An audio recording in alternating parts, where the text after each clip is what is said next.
Hello, hello, hello. My name's InfinityGene and I am back again with another cracking run.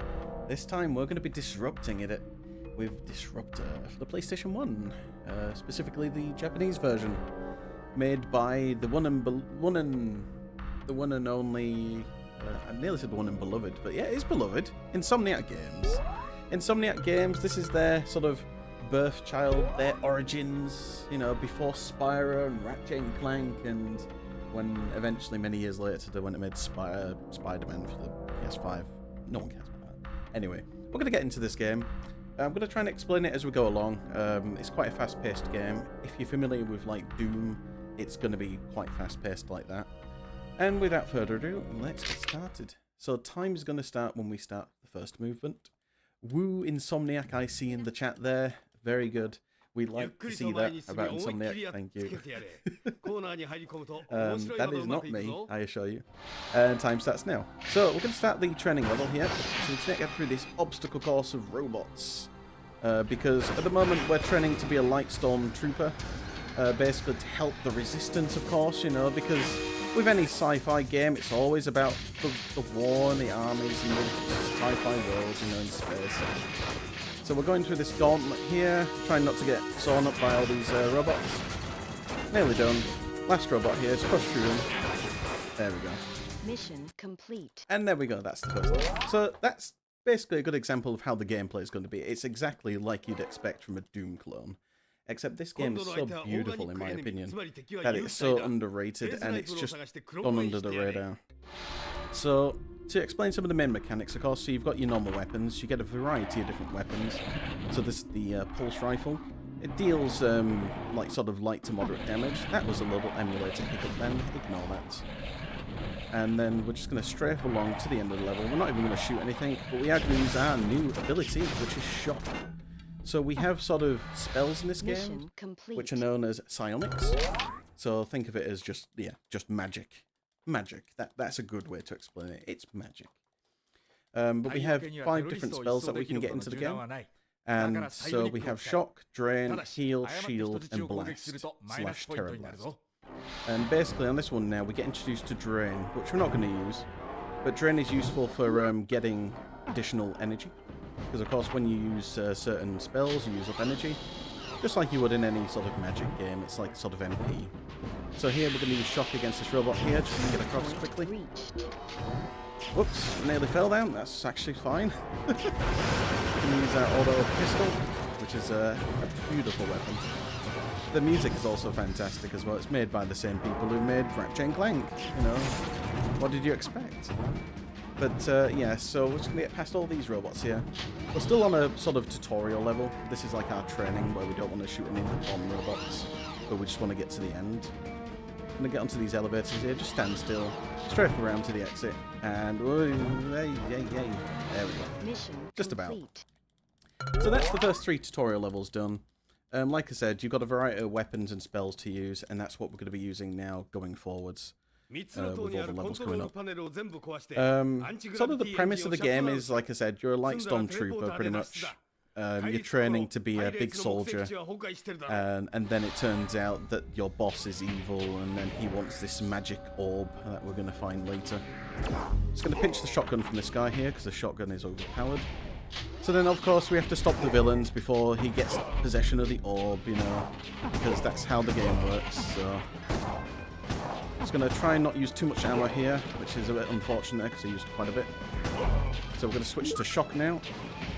So what we're going to do here is we're going to skip this door sort of sequence here by aggroing the enemies behind this door by shooting there. So for some reason when you shoot the door, it just aggroes the enemies and they force open the door instead of going around that area and hitting a switch to open the door. We're going to charge a shot here to hit the generator. We're going to miss it, because why not? And then we're going to fall down this ledge here to hit the switch and go back into the teleporter behind us. It's quite fast-paced, so I'll try to keep up. We're going to jump over there and fall down, go back into the teleporter, because it's fun to go into the teleporter again twice. We're going to pinch some more ammo from these guys, if we can, just because we're running a little bit low on shotgun ammo, and we urgently need it. So we're going to go into the second reactor room, because basically on this level we need to destroy the reactor.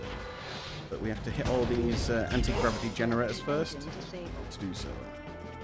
I'm going to hit a checkpoint in a moment as well, which means, of course, if we die, we can continue here later. Continue point. So, basically, there's reasons why we played the Japanese version of this game. So, enemies deal less damage, and there are less enemies on certain levels. Pretty much as simple as that. A lot of Insomniac's games always have like a sort of Japanese difficulty. For example, if people are familiar with the Spyro 1 Japanese copy, with the game being sort of nearly unplayable because it's a bit weird. Because they tried to combat like motion sickness on that, but they failed miserably because the game is it's not good to look at basically. Because Spyro moves at a really weird pace. Like he basically charges at the same speed he walks, so it's a bit strange. Sometimes we're gonna get jammed by the enemies, so we just have to try and get past them. Basically, I just had to open the map then just to see where the heck I was because I forgot where I was. Gonna shoot those mines there just to get them out of the way. Gonna try and strafe past this guy. Never mind. And then we're going to go all the way up to the elevator. This elevator does stop midway, and that's because there is a secret for a mine launcher, but we're not going to need that right now. So we're hopefully going to have enough ammo for the rest of the level now. We're going to go to the third generator quickly, and then just get out of here before it all blows up. There is no like time bomb or anything on this level, but there is later on another level. So we're going to try and get this if we can. Please, thank you. There we go. When you run out of energy, you default back to drain. You'll always recover 1 energy no matter what. Please hit the switch game. Thank you. Go into the teleporter and then just get out, basically. Oops, there we go. Now this robot's in the way. This one isn't in the way, which is fine. Complete. So, again, it's quite hectic. And to be fair, Jupiter Station is probably one of the worst levels in the run. Jupiter Station and Antarctica later. So some of these levels are a bit more gentle and I've got more time to sort of talk about things and not focus as hard. So here we're going to do an immediate U-turn and then we're just going to kill this rat. They're like sort of giant rats in this level. Get out of the way. So basically these rats only need 1 shot to kill if you go close like that. It's kind of weird how like enemies are just weak on later levels, but some of the early levels they're like really strong and tanky, so... have to get out of the way of those flies. Get out of the way, rats. I think they're like rats. I'm not too sure. Like they're sort of rat wolves or whatever they are. I'm not too sure. I'm not David Attenborough, I'm afraid. Although I am similar to David Attenborough because I'm British. Continue point reached. Anyway, we're going to fall down to this checkpoint area, and then we're just going to strafe all the way over here into this sort of alleyway on the right. Going to use our last shot here just to quickly squeeze in. Ideally, it would have been nice to have a bit of shotgun ammo at this point, but we're just going to have to make do with what we've got. I'm going to switch to the pistol, actually. I'm going to switch to shock, and then I'm just going to basically start firing in a second.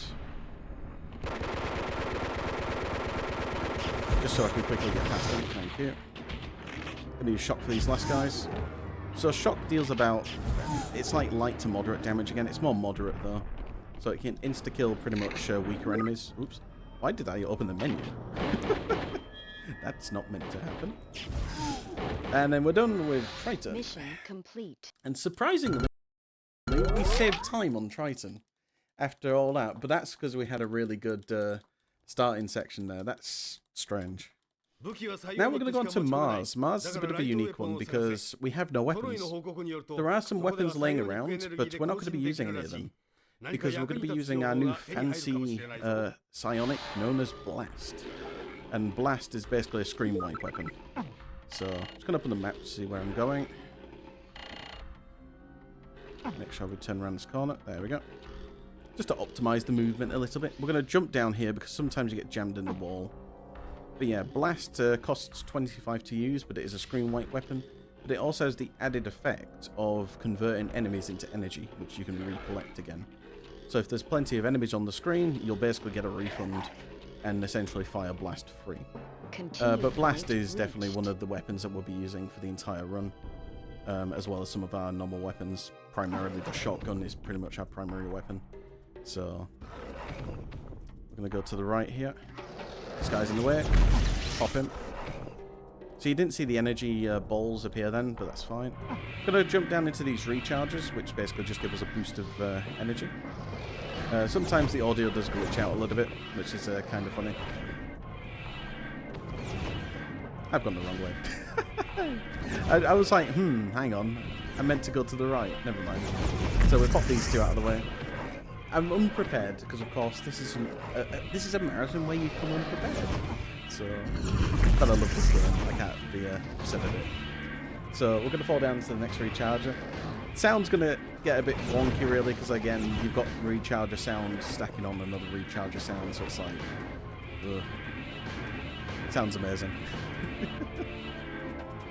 So we're going to take the middle path up here, hop in. You've got to be careful as well, because when you use blast, the game does lag a little bit. And of course it does make things slower, so you want to make sure not to overdo it sometimes, because there's a room later on, which I'll show off anyway, because I'm not trying to do this for BBs, of course. But basically it'll lag the game for like half a second, so you want to make sure not to blast all the time. We're taking the Psionic Orb, which is one of the key items in the storyline. It also boosts our Psionic energy temporarily to 200. And then we're going to basically use that just to spam blast everywhere, just get everything out of the way. Because again, with no weapons, you have to rely on your Psionics. Mission complete. So that was a bit of a wonky level, because I went the wrong way, but oh well. Now we're on to what's not such a wonky level, which is actually pretty hard, and it's got one of the coolest tricks in the game, which allows us to skip essentially a big chunk of the level.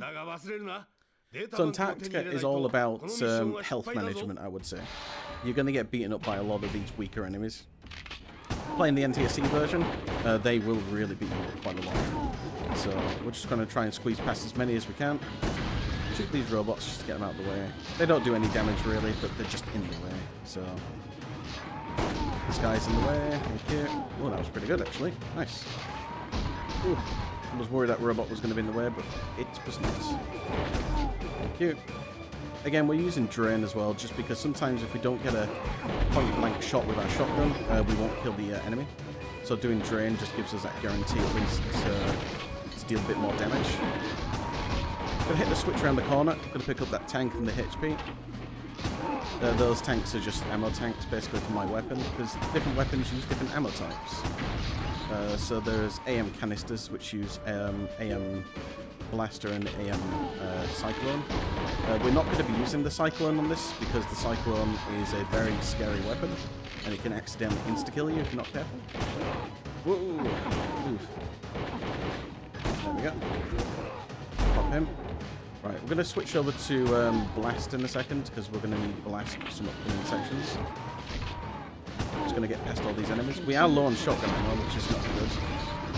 So, but unfortunately, that's just how it is sometimes. Really, sometimes come in with high ammo, sometimes come with low ammo. So as long as I kill him, that's fine. Just have to use something else though. I'll try and switch to Blast here, just to get him out of the way. There we go. It's a little bit wasteful that, but it's fine. We just hit a switch down underneath the stairs there, and you can actually hit the switch when you're above the stair, above the switch. So we're going to switch to the mine launcher, and then we're going to go into the map screen, because we're going to try and do a bit of a clip outside this elevator. Maybe I might get it. Nice, I got it. So this allows us to clip out of bounds ever so slightly. It's kind of like a semi-out of bounds, it's not like a true out of bounds. But it allows us to basically go underneath where the door is, and then basically, because the elevator's still moving us upwards, we can basically, we can still move underneath the door while it's sending us. So there's another switch underneath those stairs, we're going to fall down there, just squeeze past everything, go up the stairs. This big dude over here ignores us if we just stay out of his way. Then we pop this guy, and then we pop you, get the switch and just get out. Again, it's all about the movement in this game. Just got to make sure that you keep the movement as tidy as possible, but of course this game is a little bit tricky at times to do that. So we're nearly at the end of the level. We're going to pick up the genetic databank in this last room. So we skipped like 2 extra rooms that we didn't have to do basically. Genetic Got it. databank Nice. retrieved. So I'm going to switch over to Blast again. You get out of the way. Thank you. We're going to blast all these giants out of the way. Thank you. And then we're done with that. Mission complete. Wow, that was a gold split. Okay. That was actually really good, considering I was a bit unsure about earlier on when I had to switch over to Blast. So now we're moving to the IO Salt Mines. Now, IO was the demo level, if you ever played this on the demo disc, and you had quite only a short amount of this level. Like this, for me, I could finish this demo in 10 seconds now, because of the shortcut that you can basically do on it. So we're going to pick up the Pulse Repeater. The Pulse Repeater is essentially the Pulse Rifle, but tripled. Then we're going to quickly switch over to the Conan. That. There's a lot of weapon changes then. Basically, we needed to switch over to the shotgun ideally, but it's fine. Oh, we're going to try and do a bit of a skip here. Nice. So we're doing a bit of a knockback with the cannon, which basically allows us to just get a bit more distance so we can skip onto a ledge. And move past these enemies. And like I said, if you play the NCC version, you're probably going to die in those tunnels, because those enemies, there's so many of them, and their damage output is a lot higher than normal. So I'm trying to skip past everything as quickly as possible. Continue point. Again, I have to point out the music is just fantastic on this. Because the music's quite dynamic, basically. So basically, whatever's happening, it kind of... where am I going? Basically, it changes depending on how the situation is going. So if it's really hectic, then it gets really heavy and dynamic. But when it's nice and calm, then it's just usually quiet. So like right now, it's super tense, even though I'm only getting shot by an enemy, but yeah, it's funny. Again, it doesn't matter if they shoot me a bit here, I'm usually fine. Plus, I can also just use my heal ability, which heals me for 20, at the cost of 20 energy. There is a shield ability, but we're never going to use that in this run. Shield is probably the worst thing to use because it slows you down. So for some reason, it makes you invulnerable for 3 seconds, but it also slows you down. Why? It's not really effective in my opinion. It's a shield. How does energy slow you down? So we have to be careful here. We're going to make sure to make that jump. Because there's a weird glitch on that lava section down where we just jumped. If you basically land in the wrong spot, and it's easy to do so, you repeatedly take lava damage. Because for some reason you're coming into contact with 2 parts of lava. And for some reason the game doesn't understand, oh hang on, you've only touched it once. But in fact, it seems like you've touched it 50 times and it just insta-kills you. So we're going to try and do a knockback there onto the conveyors so we can skip a bit of this. Nearly at the end of the level, do a big jump here, and then we're done. Mission complete. So now that we're done with IO, we get a medal for our bravery in the cutscene. I do highly recommend you watch the cutscenes. The live action cutscenes in this game, or at least in the American version, are amazing. And in the speedrun community, we've kind of referred it as a sort of 90s porno, because that's how it kind of feels a little bit, so it's kind of funny. So definitely recommend playing this game on the NTSC version for the cutscenes alone. But of course, for the speedrun, we use the Japanese version, because it's just much easier. And of course, we don't want to get blasted to bits by a group of enemies in the corridor, because that's not nice. So reactor, we've got a time limit, we've got to hit some switches to cool down the reactor. We're going to try and click down there, which we just did nicely. We're going to go to this last door here, which opens up this door. So normally you're not meant to obviously click down there, but we have to go to that specific door over there to open up the exit door, because there's a trigger for it. Once you open that door, pretty much. I'm going to pick up the Zodiac. For anyone who's familiar with Ratchet & Clank 2, the Zodiac is actually a weapon in that game, and that was another gold spot. Cool. So the Zodiac is a screen wipe weapon, and we carry that over to the next level as well, which is obviously really nice. So we're going to be using the Zodiac eventually. We're not going to use it immediately, we're going to use it probably when we get up to the upstairs section. So to begin with, we've got to be careful about these mines here, especially that one, because they'll block the door. So these mines are so annoying, like, you just need to get them out of the way pretty much, so... But everything's just in your way on this level. As you can see, that ball wanted to come with me, so it's like, yeah, whatever. Go away. Please, you're ruining my run. So now we're going to switch to the Zodiac. Going to pop this, which pops some of the other enemies in the next room as well. Going to switch back to the shotgun quickly. Again, it's quite fast-paced, this level. Go away. Gonna pop them. Just get them out of the way. We've also upgraded our blast as well to Terror Blast, which now goes through walls. So that's why some of the enemies behind the other rooms are getting killed as well. And then we're going to go to this last room here. But wait, it's a trap. Oh no, we're being poisoned or put to sleep. Oh no, our boss lied to us. Mission complete. So basically our boss is now going to put us into a bit of a dream state. Trying to basically extract that Terror Blast ability that we've got. Because he doesn't have these spells, even though he's the one who gave them to us. So it's strange. So now we've got another Mars-style level coming up here, where we're just using Cynex only. Immediately switch to Shock when you start this level, because you can only really use Shock, to be fair. We'll be using Blast eventually. We've got a nice double kill there, which is cool.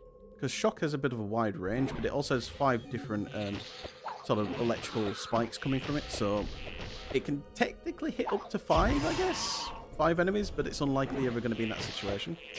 Get past that weird burger enemy, jump down the hole, look at that, perfect. So now we switch over to Terror Blast, and again we're just spinning around and around and around. And then we start this section backwards, which is just annoying, so we have to turn around. So now we're going to get these tankier enemies, which you have to Terror Blast, which is just exciting when the thing goes boom. So, don't know why I used Terror Blast on that one, didn't really need to, it's fine. Some of these you can get past easily, that one you can't. Oops. Oh, damn it. I was trying to do a bit of a trick there where you can skip this slowdown when you're going down that tunnel, but it's fine. So with that, we're done with the dream. We're going to break out of the prison now, because that's where we were when we were having our beloved dream. I've had dreams like that before. Usually it's always people smiling though. So. Anyway, we're going to immediately switch to Terror Blast, and we're going to pop this room like so. We're going to pick up some more energy as well, just because we need it as a backup. Going to switch back to Terror Blast. What you can do is you can double tap the inventory button to quickly select the previous weapon that's unequipped from, which is really handy. Just going to kill him quickly. Turn around, squeeze past everyone. There we go. So basically we need to hit these generators so we can activate the teleporters, so we can progress through the level.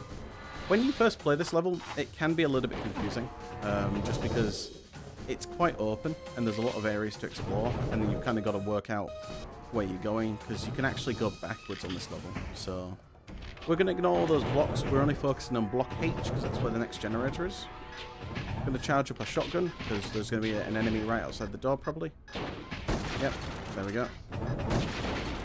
Just to get him out of the way. Also, you may see the game sort of stutter as well. That's not the emulator doing that. That is the actual game stuttering. So this level, because the game doesn't ever expect you to continuously... Well, that's actually the emulator there this time. But basically, the game doesn't expect you to continuously keep going forwards. And so the game needs to kind of keep up with you. So sometimes it has to stop you on the spot and then just load the next chunk in, basically. This guy over here on the left, he's going for lunch, see ya. You know, we don't see him again, so... He likes saying you there, though, all the time. I don't know if he's talking to us or someone else, saying you there. So then we're going up to the staircase up here. There's like 10 enemies up here, but we're just going to pop them all.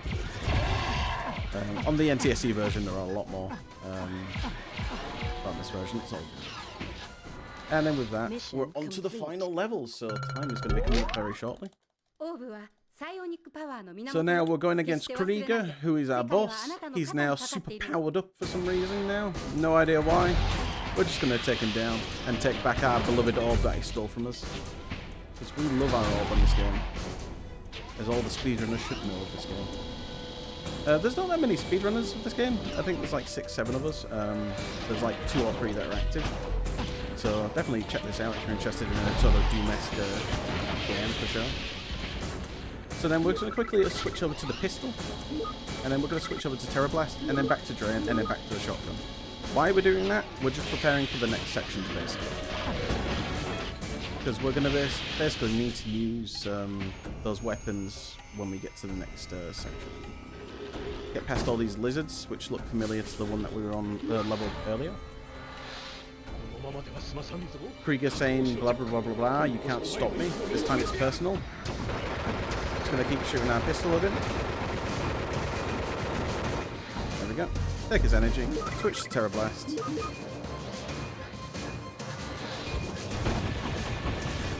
using the Terra Blast on him just as much as you can. Get all the energy that it drops. There we go. I'm going to switch to the Mine Launcher just because it's a little bit easier for this next section. This is the last phase coming up. There we go. Trig is defeated, and time is going to be when we start spinning around. Once we pick up our beloved orb again, there we go, and time. Very nice. And now you get to witness one of the best cutscenes of the game. It's not my favourite cutscene, but it's a memorable one. Just because, again, it goes back to that whole comment of this being like a porno, sort of. It's like, it's just, everyone's so close in the cutscenes, like, when they're talking, they're like really face to face. But on this one, of course, they're super face to face. But then for some reason, our main character decides to rub the orb. No idea why. It glows, it's excited, I don't know. And that is Disruptor, everyone. Thank you very much for watching. It's an interesting game. It's interesting because there's a lot of backstory to this. Of course, Insomniac made this game. It was their birth child. They only sold 200,000 copies of this game, so this game's relatively rare. So if you find a PAL and NTSC version, they're usually okay. But the Japanese copies are quite expensive, so, you know, good luck trying to get one of those, potentially. But anyway, with that said and done, I just want to say thank you very much for watching, everyone. I do appreciate it, as always.